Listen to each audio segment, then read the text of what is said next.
मौत डरी थी उसको देखकर। यह खुद मौत का दावा था। धरती को नाज था उस पर ऐसा शेर शिवाजी का छावा था। छावा, छावा का मतलब समझते हैं आप? छावा का मतलब होता है शेर का बच्चा, और शेर के रक्त में समझौता नहीं। यही कहानी थी छावा की संभाजी महाराज की। वो संभाजी महाराज जो शेर लड़ने का दमखम रखते थे, वह संभाजी महाराज जो दहाड़ दे तो दुश्मन मैदान छोड़कर भाग जाया करता था। वह छावा जिनकी तलवार की चमक दुश्मन को रण छोड़ने के लिए मजबूर कर दिया करती थी। वो संभाजी महाराज जो औरंगजेब के कैद में धोखे से फंस तो गए, लेकिन इसके बावजूद अपनी माटी से गद्दारी नहीं की।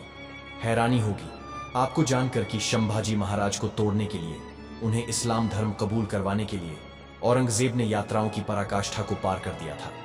उनके नाखूनों को एक एक करके उखाड़ गया था, उनकी उंगलियों को एक एक करके काट दिया गया था, उनके जिस्म के एक एक टुकड़े को काटा गया। आंखों में गर्म लोहे की सरियां घुस दी गई, कटे पर नमक उठाकर शरीर पर रगड़ दिया गया। उनको जलील करने के लिए, पत्थर मरवाने के लिए नगर में घुमाया गया, लेकिन छावा टूटे नहीं। औरंगजेब ने छावा यानी संभाजी के शरीर को तो काट दिया था, लेकिन उनकी हिम्मत, उनके हौसले को तोड़ पाना तो बहुत दूर की बात थी। औरंगजेब उसे हिला तक नहीं पाया था।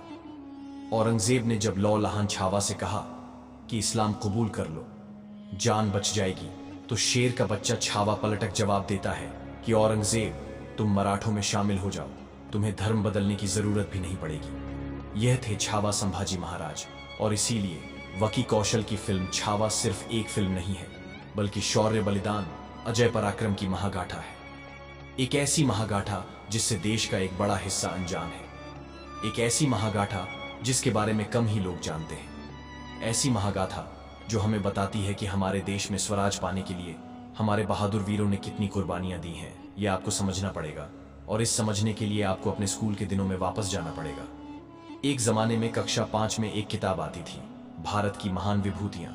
इस किताब में भारत के तमाम महावीर की कथाएं थी। शिवाजी का भी चैप्टर था। सिंगड़ किले को औरंगजेब से वापस लाने की लड़ाई का जिक्र था। इस चैप्टर में मराठे से किला जीत जाते हैं। शिवाजी महाराज अपनी मां जीजाबाई से पूछते हैं कि औरंगजेब की सेना से लड़कर किला जीतने वाले किलेदार का क्या हुआ। तो जीजाबाई कहती हैं, गढ़ आला पर सिंगला, यानी गढ़ तो आ गया लेकिन शेर चला गया। ये शेर कोई और नहीं बल्कि किलेदार तानाजी मालुसरे थे। हम में से बड़ी आबादी इनके बारे में तब जान पाई जब अजय देवगन ने फिल्म तानाजी बना। अब आप सोचिए जरा कि एक ऐसा योद्धा जिसने औरंगजेब को कर दिया था, सिन्हागढ़ किले पर कब्जा किया था, उसके बारे में भारत के लोगों को ही मालूम नहीं था। और तानाजी अकेले नहीं है, ऐसे बहुत सारे लोग। पेशवा बाजीराव को ले लीजिए। पेशवा बाजीराव बल्ला के बारे में लोगों को मालूम नहीं था। क्या आप जानते हैं कि पेशवा बाजीराव बल्लाल एक ऐसे योद्धा थे जिन्होंने अपने 40 साल के जीवन में 42 युद्ध लड़े और उसमें से एक भी युद्ध नहीं हारे। सोचिए, जो बाजीराव अपराज योद्धा थे, ऐसे योद्धा जिन्होंने मुगलों की नींद उड़ा रखी थी। कहा जाता है कि मुगलों को बाजीराव सपने में आते थे। सिर्फ 1920 साल की उम्र में बाजीराव ने मुगलों के शासन वाली दिल्ली को 3 दिनों तक बंधक बनाकर रखा था। मुगल बादशाह की लाल किले से निकलने की हिम्मत तक नहीं हुई थी। उस बाजीराव को भी इस देश में तब जाना गया जब रणवीर सिंह की फिल्म बाजीराव मस्तानी आई।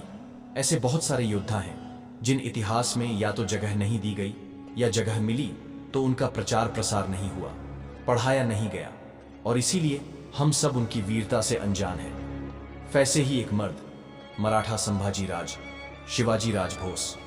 जी हां, संभाजी छत्रपति शिवाजी महाराज के पुत्र थे। स्वराज का जो सपना छत्रपति शिवाजी महाराज ने देखा था, उसे पूरा करने का जिम्मा छत्रपति शिवाजी महाराज के बाद संभाजी ने उठाया। शेर के बच्चे को छावा कहा जाता है क्योंकि छत्रपति शिवाजी को शेर कहा जाता था, इसीलिए संभाजी छावा थे।